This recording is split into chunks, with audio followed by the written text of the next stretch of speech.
सभी को राम राम। और आज पुरुषोत्तम मास का 24वां दिन है। मैं आप लोग को पुरुषोत्तम महात्मा के 24वें अध्याय की कहानी सुना रही हूँ। सभी को जय श्री राधे कृष्णा।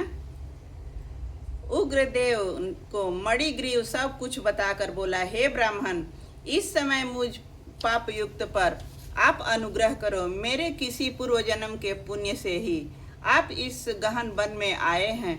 आप उपदेश रूप पदार्थ से हमको कृतार्थ करिए, जिससे मेरा यह तीव्र दारिद्र्य क्षण भर में नष्ट हो जाए और अतुल वैभव को प्राप्त होकर मैं स्वेच्छा से विचरूं।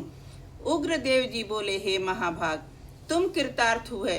जो तुमने मेरा अतिथि सत्कार किया है, इसी से तुम्हारा कल्याण होगा।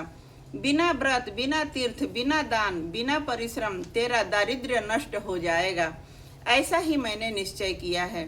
इस मास के आगे तीसरा पुरुषोत्तम मास है, इसलिए तुम दोनों स्त्री पुरुष यत्न के साथ श्री पुरुषोत्तम भगवान की प्रसन्नता के लिए दीप दान करना, जिससे तुम्हारा यह तीव्र दारिद्र्य मूल सहित नष्ट हो जाएगा। तिलों के तेल से दीप दान करना तथा ऐश्वर्य होने पर घी से करना। इस समय वन में बसते हुए तेरे लिए दूसरा कोई उपाय नहीं है।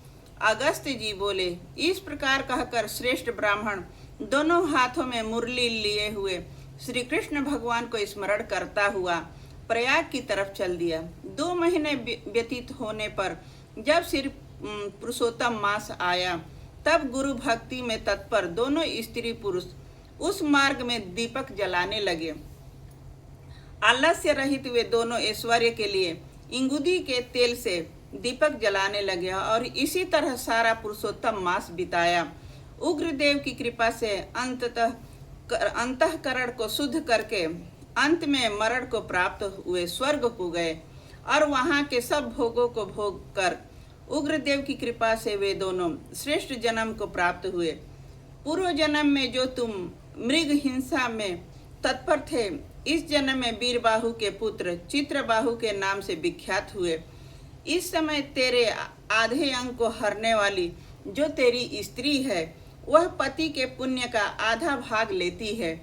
इंगुदी के तेल से श्री पुरुषोत्तम मास में दीप दान करने से तेरा अकंटक राज्य है।